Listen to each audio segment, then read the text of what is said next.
Now this is the diagrammatic representation of recombinant DNA technology. I have already discussed with you what is recombinant DNA technology, right? Now we will see this with the help of diagram, right? With this diagram it will be much more clear, right? This is foreign DNA. This is foreign DNA, right? Now how we have brought this foreign DNA, what we'll do? We will cut this foreign DNA with the help of restriction enzyme. I have already told you how we can cut this foreign DNA, what type of enzyme which we will use for this foreign DNA for cutting. We will use only restriction enzyme. And one thing also you have to remember, we will use the same restriction enzyme in both the cases, right? We will use the same restriction enzyme in both the cases, right? So we will use the same restriction enzyme for cutting the foreign DNA also and for cutting the vector DNA also, right? So we will cut the foreign DNA with this restriction enzyme at a specific site. I have already told you that what is the function of this restriction enzyme? It cuts DNA at a specific site only. Now after cutting the DNA, this is the DNA, foreign DNA sequence, right? This is the sequence. Now you can see after restriction enzyme, this sequence you can see it is divided into different parts. Like this sequence we have cut it into different parts. Now this is the vector, right? What is vector? I have already told you that basically two types of vectors which we are using basically. One is plasmid and second is bacteriophages. One is plasmid and second is bacteriophages. What are these bacteriophages? Bacteriophages, they are basically, bacteriophages are viruses that infect the bacteria, right? So viruses that infect the bacteria, they are known as bacteriophages. So we can use viruses also sometimes to transfer these DNA sequences, recombinant DNA sequences. So only two types of vectors we are using, plasmids and bacteriophages. So how we can select which vector we have to use? How we can select this vector? We will select a vector on the basis of the size of the DNA, right? We have to select the vector on the basis of size of DNA, right? So this is the vector DNA. Now this is vector DNA. You can see this is the circle DNA. Now this whole vector DNA, we cannot insert any DNA in this vector DNA. What we have to do in this plasmid? Definitely in the first step we have to cut this vector DNA. I have already told you that we will cut this vector DNA with the same enzyme. If we are using restriction, one particular enzyme like EcoR1, right? EcoR1 is a restriction enzyme. If we are using EcoR1 in this case, so definitely we'll use the same restriction enzyme in this also. We will cut this vector with the same restriction enzyme, EcoR1. Now this is vector, we'll cut this EcoR1 with this vector also. Now you can see this is the cut. Now after this you can see we have to join this foreign DNA into this vector. Why we are joining this foreign DNA into this vector? Because we have to transfer this. What is the purpose of vector? I have already told you what is the purpose of vector. Purpose of vector is it acts as a vehicle actually. When you have to go from one place to another, what you will do? You will take some scooter, you will take some vehicle and you will travel from one place to another. So similar is the case with DNA also, right? DNA is a person and DNA wants to travel from one place to host organism. So how this DNA will go to the host organism? DNA wants to go from one place to the host body. DNA cannot enter the host body directly. How this DNA will go to the host body? DNA needs one particular vehicle to enter the host body. So vector, this is acting as a vehicle. So you can see that this is a particular DNA, right? You can see this is a DNA, right? So this DNA, this is a piece of DNA and this is vector. Now I have already told you, for joining this DNA also we need particular enzyme. What is that enzyme? Ligase. So for joining, ligase enzyme is there. Ligase is used for joining this foreign DNA into the plasmid. And last step is transformation. What is this transformation? Transformation is basically when we are transferring this foreign DNA into the host organism. This is transformation, you can see, right?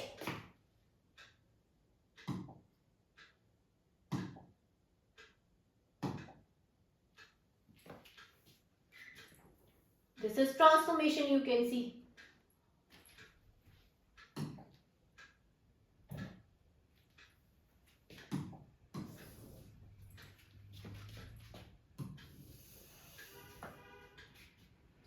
Okay, so once this plasmid is ready, plasmid is having this foreign DNA and we have joined this plasmid, foreign DNA into the plasmid with this ligase enzyme. Okay, now the next step is transformation. What is this transformation? Transformation is basically we are transferring this plasmid into the host cells. What are the host cells? Host cells are E. coli. In this case, host cells are E. coli. Now, what will happen?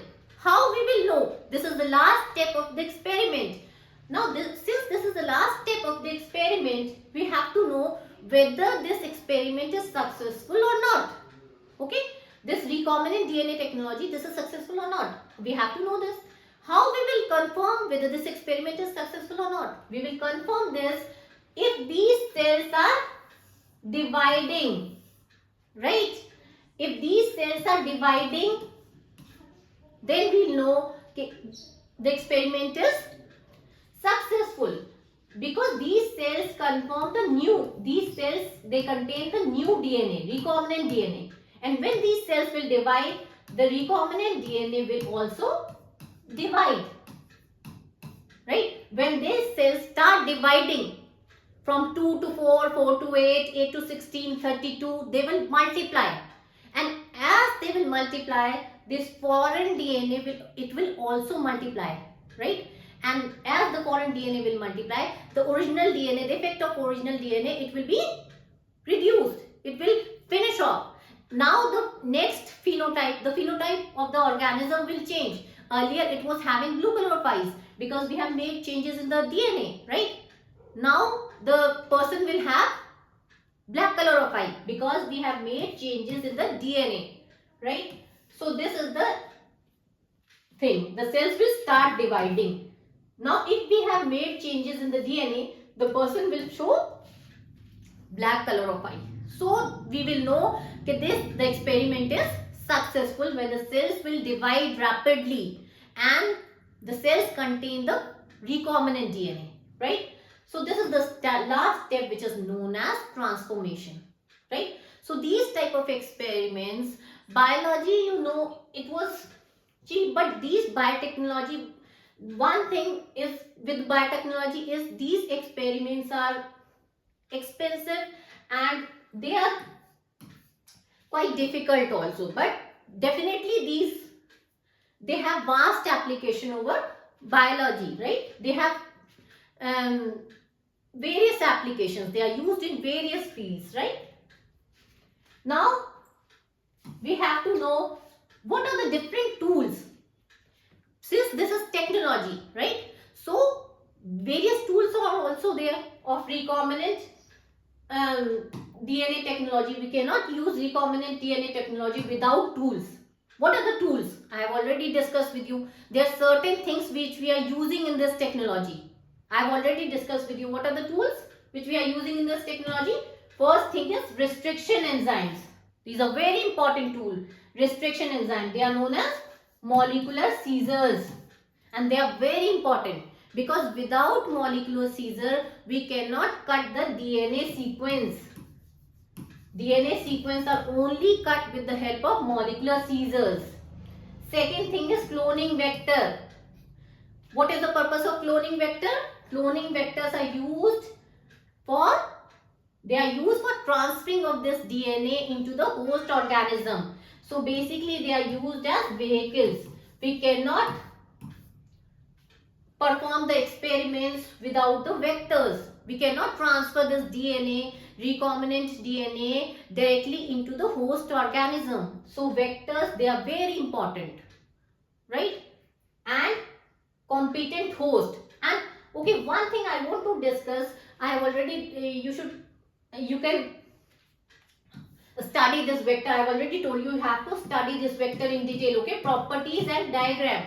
One thing you should know that what is the most important characteristic of vector which helps in this transferring of this DNA into the host organism. This question is very important. What is the most important characteristic of vector which helps in transferring this DNA into the host organism?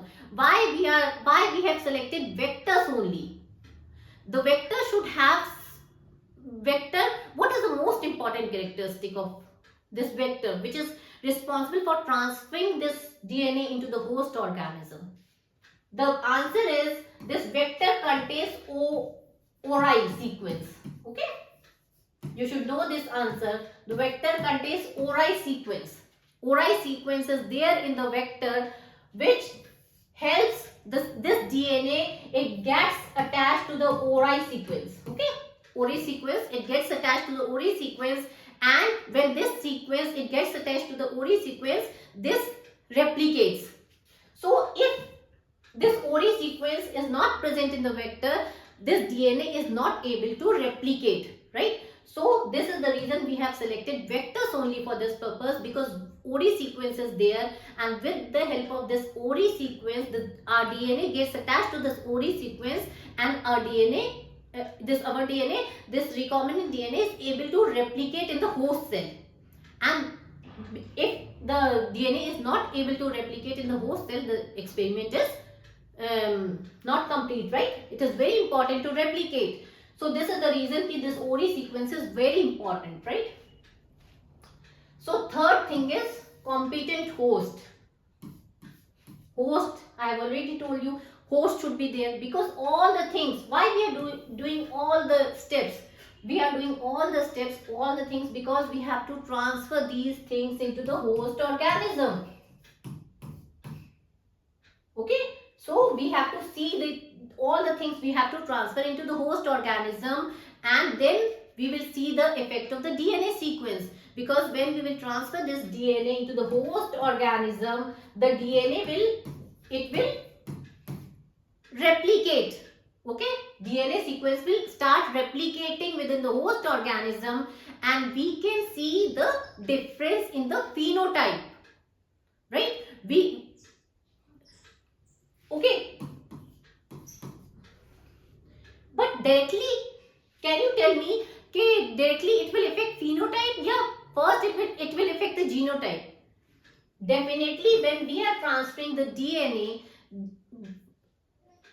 okay, when we are transferring this DNA, so first definitely the genotype is changing, right? So when we are transferring this DNA, definitely first the genotype is changing, and this change genotype is definitely leading to change phenotype, right? So third thing is competent host.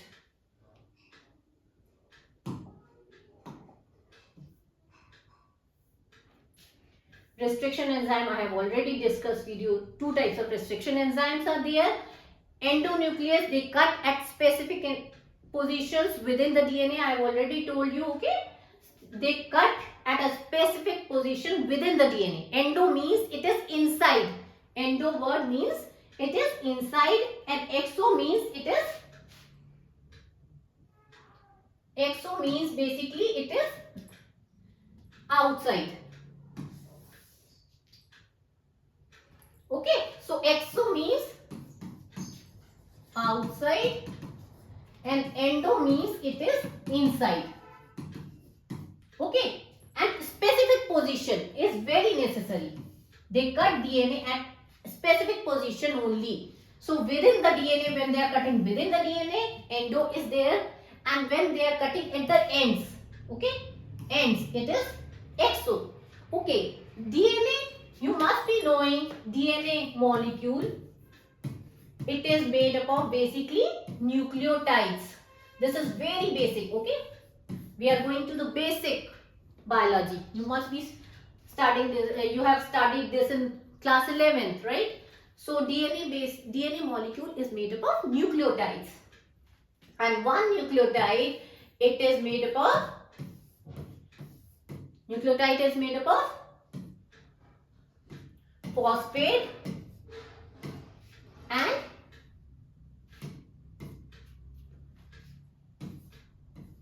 sugar, and phosphate, sugar may be ribose or deoxyribose, right? Ribose in case of RNA, it is ribose sugar, and in case of DNA, it is deoxyribose sugar. And last thing is bases, right? Pyrimidines and purine bases. So last thing is purines and pyrimidines. Purines, you know, adenine and guanine, and pyrimidines, cytosine and thymine, right? So nucleotide is made up of phosphate, sugar, and these bases, three things, right? So adenine, guanine, cytosine and thymine. So DNA is basically made up of nucleotides. This is very basic. I have just given a quick revision of this DNA, right? Now,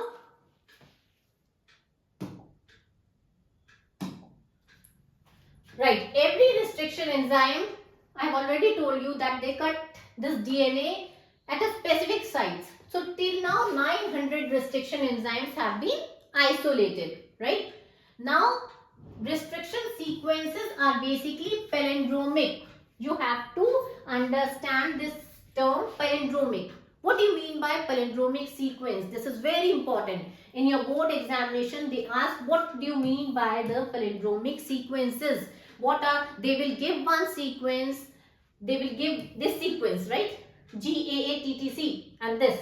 And they will ask you, tell whether this sequence is palindromic sequence or not, right? So you should understand what do you mean by palindromic sequence. Palindrome sequence is those sequence which is same when read from left to right and right to left.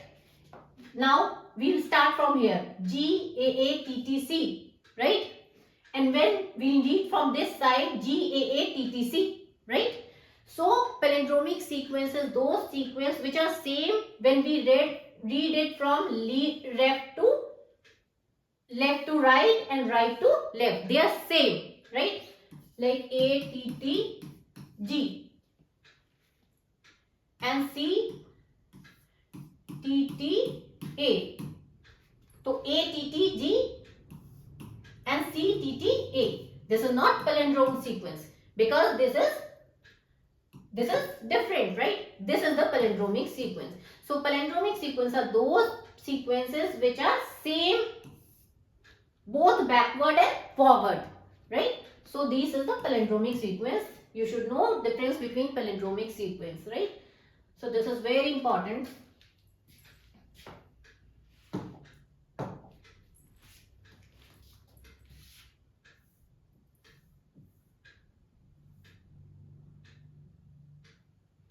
Now, second thing is sticky ends and blunt ends. Restriction enzymes, basically they cut DNA. This is the DNA. They cut DNA and make sticky ends and blunt ends. Then how you will know whether this is the DNA is having sticky end or whether it is having a blunt end. How you will differentiate between the sticky end and blunt end? See, now this is the action of EcoR1. EcoR1 is a restriction enzyme. You can see here, right? This is cutting this at DNA at this position, right? And this is cutting here at this position, right? We'll take this example. Right? This is the DNA sequence. If it is cutting here and here,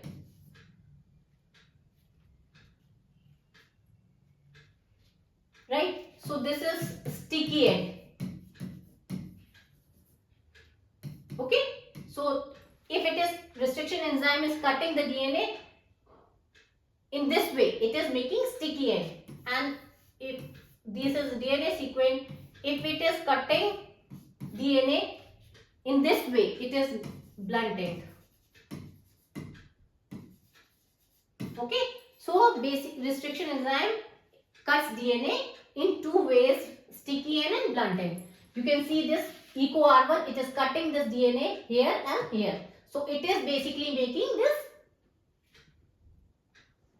this sticky ends. Okay? You can see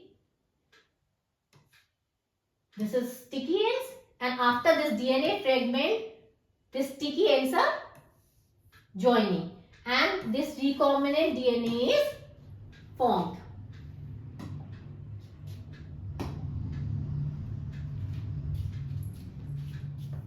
So these are some of the basic things actually.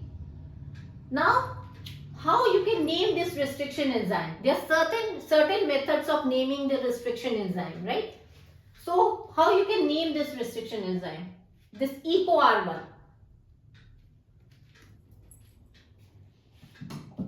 EcoR1 is the restriction enzyme.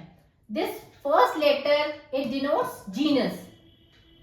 First letter, it denotes the genus of an organism where the enzyme is derived. E denotes the genus of an organism, right? This CO, it denotes the species of an organism. Third and fourth denotes the species. Second and third denotes the species of an organism. This R, it denotes the strain, name of the strain.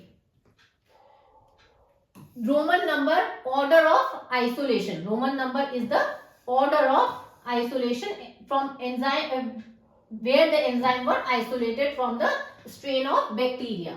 So in this way we can name the enzyme. So EcoR1, basically it is derived from E. coli strain R, and it is the first to be discovered. This EcoR1 is the first enzyme which was discovered. So this is very important restriction enzyme, and in this way we can name the restriction enzyme.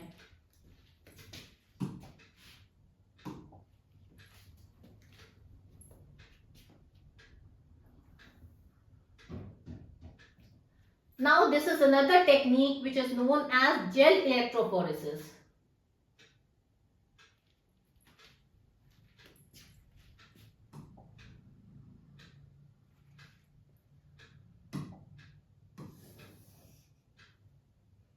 Gel electrophoresis. Electrophoresis. What do you mean by the word electrophoresis? Electrophoresis means movement of molecules under the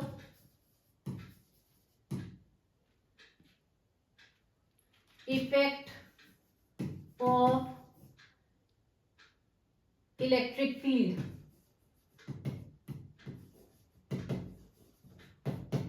Okay. So electrophoresis means movement of molecules. When the molecules are moving under the influence of electric field. When any molecule, what molecule we are dealing in this? We are dealing basically with the DNA, right? We were dealing with the DNA in recombinant DNA molecule. We are recombinant DNA technology, we are dealing with the DNA. So gel electrophoresis means when this DNA, when DNA is moving, right? When DNA is moving under the influence of electric field, it is known as electrophoresis. basically this is technique. In this we can use RNA also. So what is this technique? It is basically a separation technique. It is a separation technique in which we can use DNA, we can use RNA. Basically it is used to separate the molecules. It is used from a mixture of DNA molecules. We get a mixture, and from that mixture, if we have to separate, like we are having a mixture of DNA, 2 ml DNA, right? Now from this 2 ml of DNA, we have to separate different bands of DNA, different molecular bands. How we? This is 10 kDa, 20 kDa, 30 kDa, 40 kDa, okay? How we can separate it? We can separate with the help of gel electrophoresis. With the help of gel electrophoresis. So basically this is a technique used to separate different molecules on the basis of molecular weight. We are separating this on the basis of molecular weight under the influence of electric field. What is the matrix which we are using? We have to use certain kind of matrix also. So commonly used matrix is agarose gel. Gel we are using, right? So agarose gel we are using, this agarose gel. And what we have to separate? We have to separate the DNA fragments, right? One thing I want to ask, what is the charge of the DNA fragment? What is the charge which is present on the DNA fragment? The charge which is present on the DNA fragment is negative. Okay, so DNA is basically negative in charge. Okay, so because we know that DNA is negative in charge, so definitely it will move towards the anode. Because it is negatively in charge, so definitely it will move towards the opposite pole, right? So it will move towards the anode. So this separation technique, it separates this DNA according to size. I have already told you. If this is a mixture of DNA, we can separate this DNA into different molecular weights. 10 kDa, 20 kDa, 30 kDa, 40 kDa. These are different DNA bands, right? We can separate these bands with the help of this gel electrophoresis by sieving properties of agarose, right? Now we have to see how these are different molecular weights. We are separating with the help of this technique. We are separating the DNA according to molecular weights, right? Now one thing I want to ask you, if there is a race between 5 persons, right? A, B, C, D and E, and one person is having low weight, right? 5 kg, 10 kg, 20 kg, 30 kg and 40 kg. Now what are the chances which person will come first in the race? 5 kg, 20, 30, 40, 40. Definitely the person who is having less weight. There are chances the person who is having less weight, he will definitely run faster, right? So the person who is having less weight will run faster and will reach the final point first. So this is also in case of DNA. That means the DNA which is having the less, right? So DNA which is smaller, the DNA fragment which is smaller in size will reach the front first. So definitely sieving property, smaller fragment will reach the, you can see fragments are separated according to size and smaller fragment will move first, right? So the DNA fragment which is small in size, the DNA, definitely this is clear, right? So the smaller fragment which is smaller in size will move first and will reach the end, and after that, like if there are 5 fragments, 10 kDa to 20 kDa, 30 kDa, so first will be the 10 kDa fragment, right? So this is the gel electrophoresis. Now how can you see these DNA fragments after gel electrophoresis? This is one thing.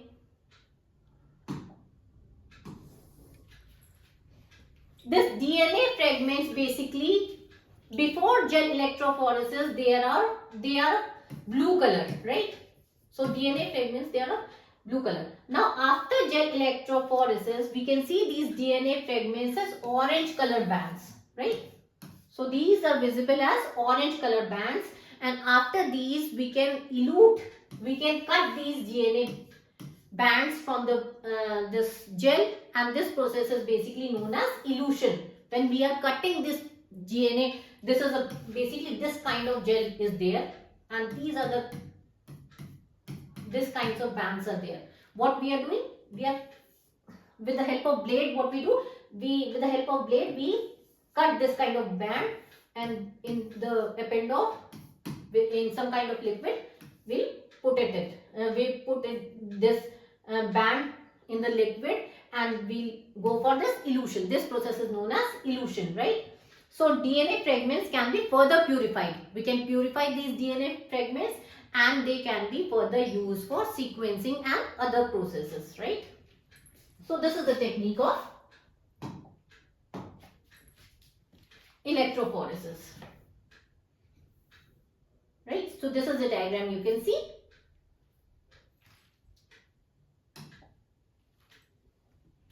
These are the wells. These are different kinds of wells, right? These are the wells in which we put the DNA samples, and these are the samples. I have already told you that smaller DNA, this is the smallest DNA, and this is running fast, right? This is reaching the forefront fast, right? This is running fast. After that, this is the DNA, right? This is the largest DNA, right? So this is basically the gel. DNA bands are separated according to the molecular weight. So this is the gel electrophoresis, in which DNA bands are separated, and in both sides we are connecting it with the help of electric current.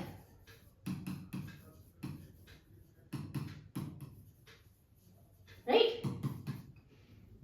So this is the technique, gel electrophoresis, in which DNA molecule is separated and it is connected to electric current. It is separated on the basis of electric current. It is separated on the basis of molecular weight, basically.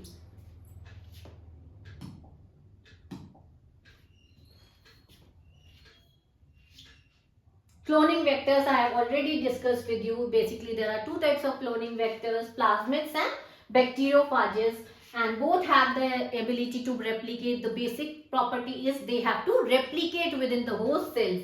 Now, how can we select the cloning vectors? We have to select the cloning vectors based on the copy number. What is copy number? Copy number is the number where how many times they can multiply.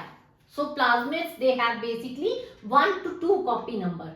That is, it can vary from 1 to 2 to 15 to 100 copy number, right? And they have different features also. So based on the copy number, we can select the type of plasmid vector we want to select for the experiment. This is the diagram. I have already told you that you have to learn the properties and diagram of the vector. It is very important. You have to learn the diagram. This is the diagram of the vector PBr322, and it is having all the sites. Like this is it is having the restriction enzyme site, it is having antibiotic resistant site, and it is having specific restriction enzyme site is there, right? So this is the diagram you have to. And origin of replication, I've already told you that main important property is ORI. Okay, origin of replication is very important because replication starts here only, right? The origin of replication is why it is important, because it is the starting point of replication. If origin of replication is absent, then the experiment will not be successful, because it is the point from where the replication will start, right? So any fragment of DNA is linked with this point only, because the replication will start from this point only, right? And marker is there. What is the function of this marker? It is helping to select the recombinants, right? So it will help to select the genes. ampicillin resistant, tetramycin cell resistant genes are there. Cloning sites are there. There are certain cloning sites like EcoR1. Okay, so cloning sites are there. Now, how these antibiotic resistant genes, they help in selecting the recombinants. This tetramycin, I have already told you, this BAMH1, there are specific recognition sites. Like BAMH1, it is used for restriction foreign DNA. This restriction enzymes have a specific restriction sites, and these tetramycin resistant, it is not present in the recombinant. So they will grow on the media. They will only grow on the media which will contain the ampicillin, and will die on the media which will contain the tetracycline. So recombinants will only grow on the media which will contain the ampicillin. So this way we will find out whether it is active or not. So marker also we have to use. Now there are different cloning vectors in case of plants and animals. In plants we are using different vectors and in animals also we are using different vectors like TI plasmid. We are using this vector in case of plants like tumor inducing plasmids, Agrobacterium tumefaciens. It produces tumors in plants. Okay, it is basically modified vectors and it is produced by the genes responsible for pathogenicity. And in case of animals, there is different vector. We cannot use the same vector for plants and animals. Why we cannot use the same vector for plants and animals? Because plants, the structural organization, the molecule and everything is different in plants, and animals there is different. So we cannot use the same thing in animals and plants. Definitely vectors will also be different in case of plants and animals. So this, in case of plants we are using TI plasmid, and in case of animals we are using retroviruses. So the properties of the vectors are also different in case of plants and animals. And this is the host. So competent host, this is important, right? So competent host, what is this host? Competent host refers to bacterial cells that have the ability to take up the vectors. So competent hosts, basically they are bacterial cells that have ability to take up the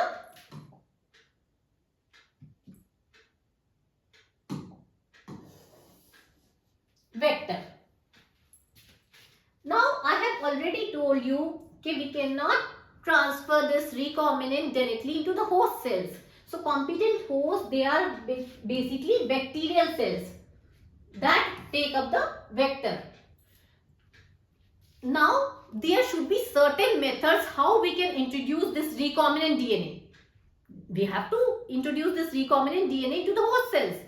So how we can introduce this recombinant DNA into the host cells? We cannot just introduce this recombinant DNA into the host cells. There should be certain kinds of methods which can make the experiment successful, right?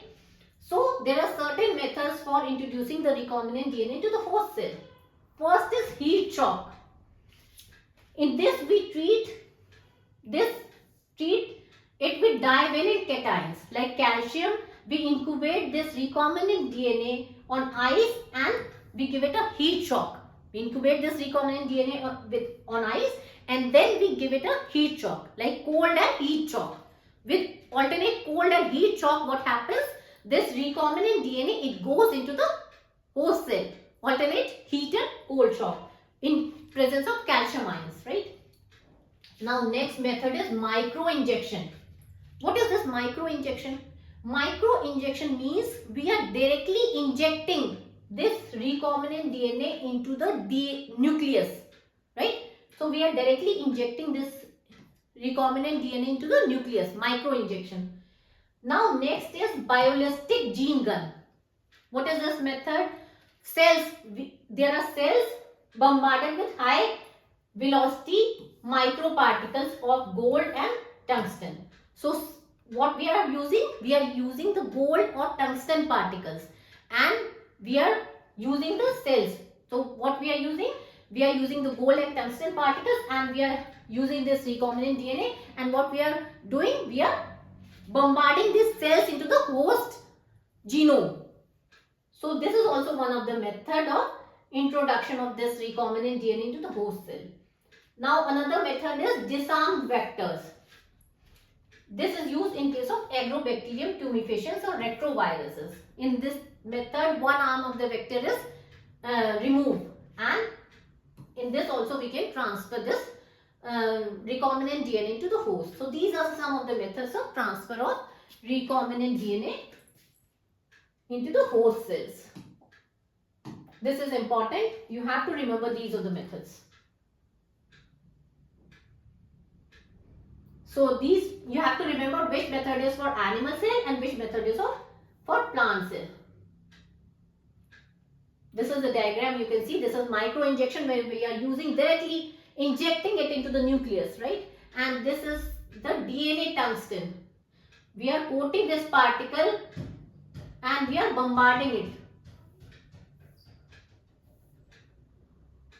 Now this is the diagram showing the process of recombinant DNA technology. We'll give a quick revision. First is isolation. I have already told you we have to isolate first, and the primary step is we have to isolate the genetic material. First we have to isolate the DNA. Okay. Now second thing is we have to cut that DNA. We have to cut that DNA at specific location. With the help of how we will cut that DNA into specific location, we will use the enzyme restriction endonuclease. Third is amplification of gene of interest. How we will do amplification? Amplification of gene means we will amplify a particular gene. We will amplify the signal. We will amplify a particular gene. Right? When we will, how we can do this? We can do this with the help of PCR, that is polymerase chain reaction. Next is insertion of recombinant DNA into the host cell. Right? Fifth is obtaining the foreign gene product. We can, after insertion, we can obtain the foreign gene product like antibiotic, vaccine, any kind of vitamins, any kind of product. And last is this downstreaming process. Like downstreaming process means before entering the market, we have to perform certain steps. So first is isolation of genetic material. For the process of recombinant DNA technology, I have already told you DNA is available in the purest form. So how we can isolate that DNA in the purest form? There are different methods of isolation of DNA. We have to isolate DNA by different methods. We can isolate DNA by using different methods.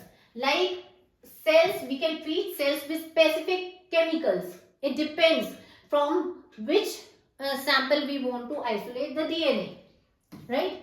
So this is done with various kinds of enzymes like lysozymes. If we want to isolate the DNA from bacterial cells, we have to use lysozymes.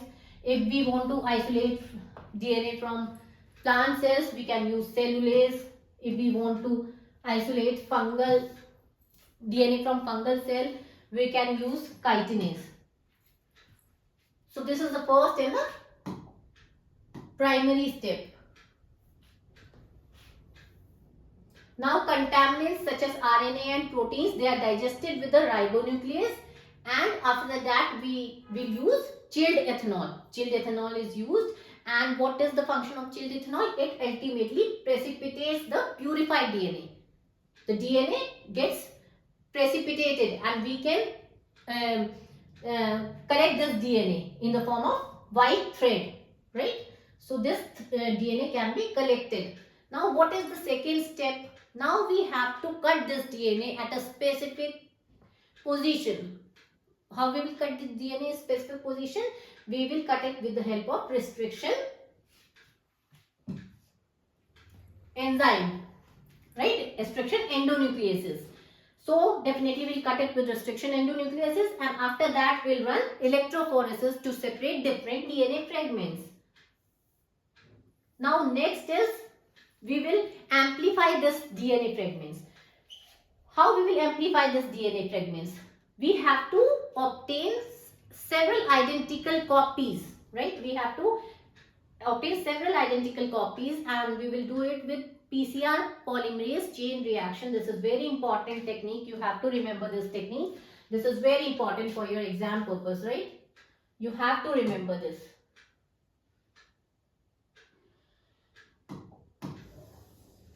For this year, this is very important, right? You have to remember this technique and diagram also. So this is very important. Because why this is important? Because recently this has been used. This has been used where? This has been used for the detection of coronavirus, right? Biotechnology has been used in the detection of coronavirus also, and in manufacture of vaccine also, right? It has been used in this detection, in diagnosis of this coronavirus also, and in making of vaccine also. In both the cases it has been used. So it is very important branch, right?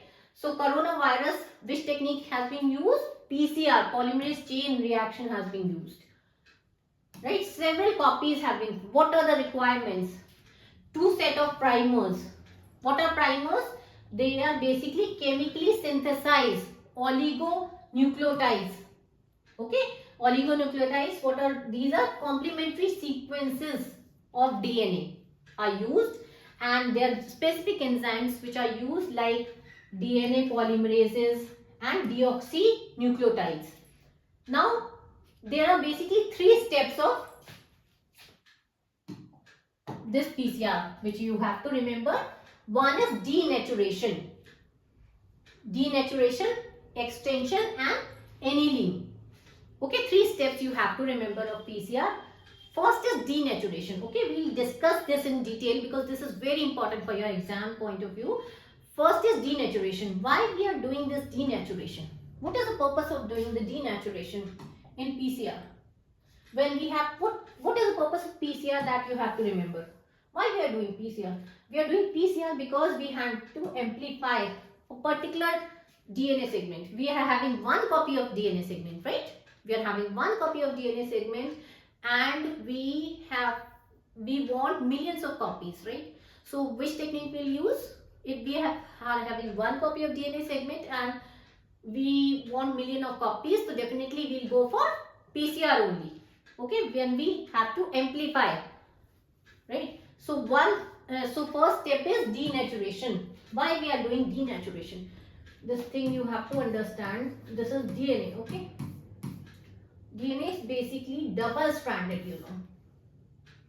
Now if we want to amplify, this is 1 DNA molecule, right?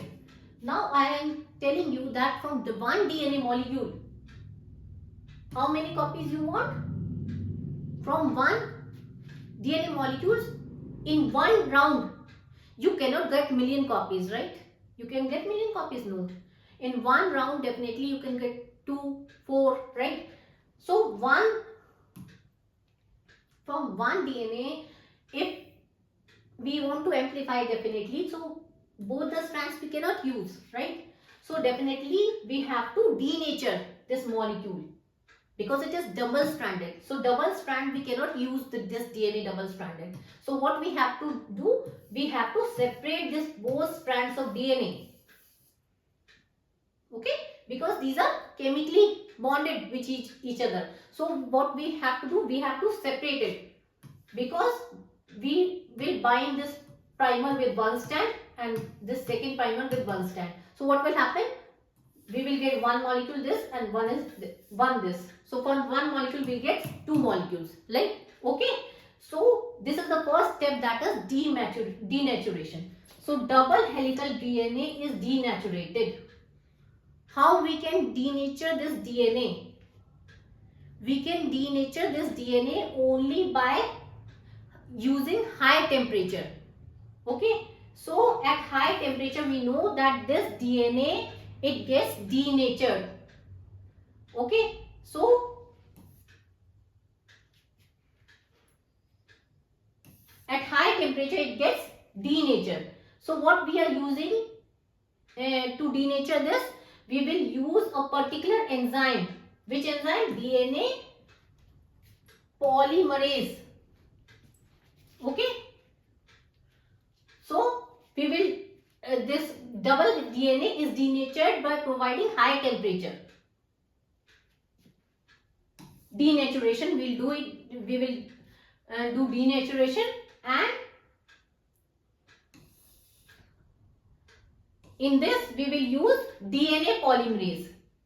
Okay, so we are using DNA polymerase. Now one thing you have to remember, this enzyme is very important. Why this enzyme is important? First thing, this enzyme has been isolated from bacteria Thermus aquaticus. This property is very important. It is also known as tag aquaticus.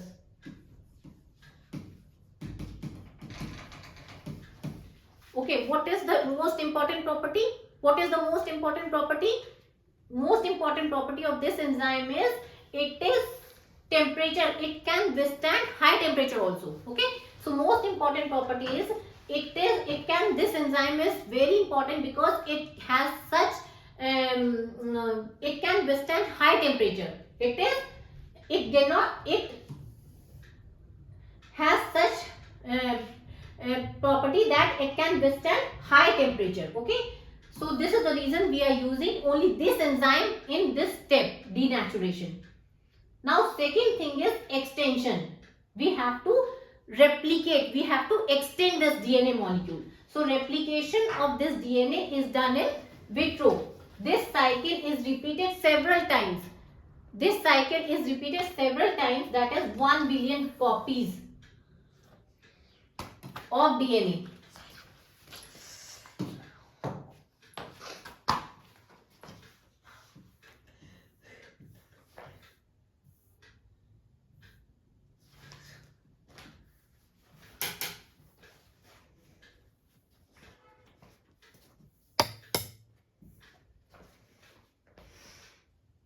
Okay, so three steps are there basically: denaturation, extension and annealing.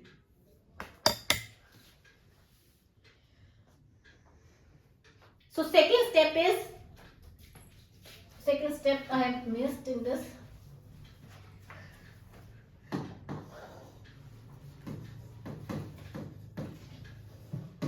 Annealing, in which primers are annealed. Okay, primers. Second, after denaturation, annealing is done, in which the primer and deoxyribonucleotides are annealed, and after that the extension of DNA is done, and we can obtain 1 billion identical copies of DNA.